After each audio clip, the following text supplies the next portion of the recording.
پێش خوێندنەوەی بەرنامەکە ئەمەوێ وەبیرتان بێنمەوە ئەمڕۆ 11 نیسان ساڵی کۆچی دوایی دایکی ڕێبەری گەلانە ئەو ژنە مەزنە ئەو دایکە مەزنەی کە تەواوی گەلانی ئازادی خواز و گەلی کورد شانازی پێوە دەکەن لەم ڕۆژەدا داواکارین لە خودای گەورە بە باشتی بەرین شادی بکات و ڕوحی شاد و ئارام بێ. ئازادی جەستەیی ڕێبەری گەلی کورد بەڕێز عەبدوڵڵا ئۆجەلان ئازادی مرۆڤایەتیە. لە 15 شوباتی 1999 دا بەڕادەستکردنی ڕێبەری گەلی کورد عەبدوڵڵا ئۆجەلان بە تورکیا زلهێزە هەژمنگۆرەکان پیان وابوو کە بە دەستگیرکردنی بە ڕێزیان خەبات و بستنەوەی ئازادی کوردان کۆتایی پێدێت.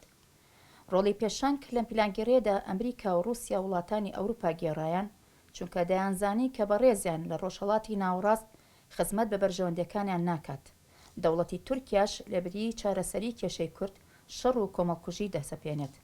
ڕێبەری گەلی کورد لە 25 ساڵی ڕابردوودا لە سەختترین باردۆخدا زیندانی کراوە. هێشتنەوەی ڕێبەر ئۆجەلان لە زیندانی ئەمراڵی کوشتنی مێژووە و گەلی کورد لە ئاستی ئەو لە ناوبردنە مێژووە بێدەنگ نابێت. ئەو پارادایمەی کە زادەی بیر و هزری ڕێبەر ئۆجەلان لەسەر بنامای کۆنفدرالیزمی دموکراتی دامەزراوە کە ئازادی ژن و زیندوو هێشتنەوەی ژینگە و مرۆڤایەتی بە بنەما دەگرێت. سەرباری ئەوەش دروشمی ژن ژیان ئازادی هەر لە ئیمراڵیەوە سەرچاوی گرتووە و کە بووە بە سیمبولی ئازادی ژنانی جیهان و بە تایبەتیش بۆ ئازادی ژنانی کورد. هاوکاتی ئەوەش ژن ژیان ئازادی بووە بە دروشمی شۆڕشی ژن لە ڕۆژهەڵاتی کوردستان کە هەم ئازایەتی و نەبەردی ژنی کوردی بە جیهان ناساندووە و هەم بووە بە دروشمێک بۆ ئازادی تەواوی گەلانی ئێرانیش. ئەوەش زادەی هەوڵ و بەرخۆدانی ڕێبەر ئۆجەلانە کە 25 ساڵە بەبێ وەستان لە زیندانی ئەمراڵیەوە تێکۆشان دەکات. ئەو بەرخۆدانە بێ هاوتایە و فەرسەفەی ژیانێکی ئازاد بۆ ئێمە بووە بە چرایەکی گەش و هەمیشەیی ڕۆشن.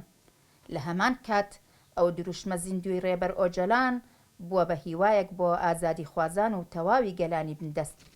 بۆیە نەک تەنیا ژنی کورد بەڵکو ژنانی جیهانیش بەو دروشمە سەر لە نوێ لەدایک بوونەوە و بووە بە چرایەک بۆ ڕۆشنکردنەوەی ڕێگە تاریکەکانی خەباتی ئازادی. ئێستا 25 ساڵە گۆشەگیرێکی سەخت لەسەر ڕێبەری گەلی کورد عەبدوڵڵا ئۆجەلان سەپێنراوە. هاوکات ماوەی 2 ساڵە گۆشەگیری ڕەهای بەسەردا سەپێنراوە و نەخانەوادەکەی و نەپارێزەرانی مافی سەردانیکردن و پەیوەندیکردنیان نادرێت. تا لە دەستدروستی ڕێبەری ئۆجەلان ئاگادار بن. هەفتانە دەوڵەتی داگیرکەری تورک داواکاری پارێزەرانی بۆ دیداری بنەماڵەکەی و پارێزەرانی ڕەتکراوەتەوە کە یان بەبێ پاساو یان بێ وەڵام دەمێن و یاخۆت بە بەهانەی سزای تیسپلین دیدار لە ئیمراڵی ئاستەنگ دەکەن. لە دژی ئەو بێدەنگی و جیهانیەش بەرامبەر ئەو پێشەلکاریەی مەزنە گۆشەگیرە ڕەهای سەر ڕێبەر ئاپۆ ئێمە وەک ڕێکخراوی ژنانی ئازادی کوردستان ڕژات کەمپینی نووسینی نامە بۆ نەتەوەیە گرتوەکان لە ژێر ناوی مافی هیوا بۆ ڕێبەر عەبدوڵڵا ئۆجەلان ڕادەگەیەنی.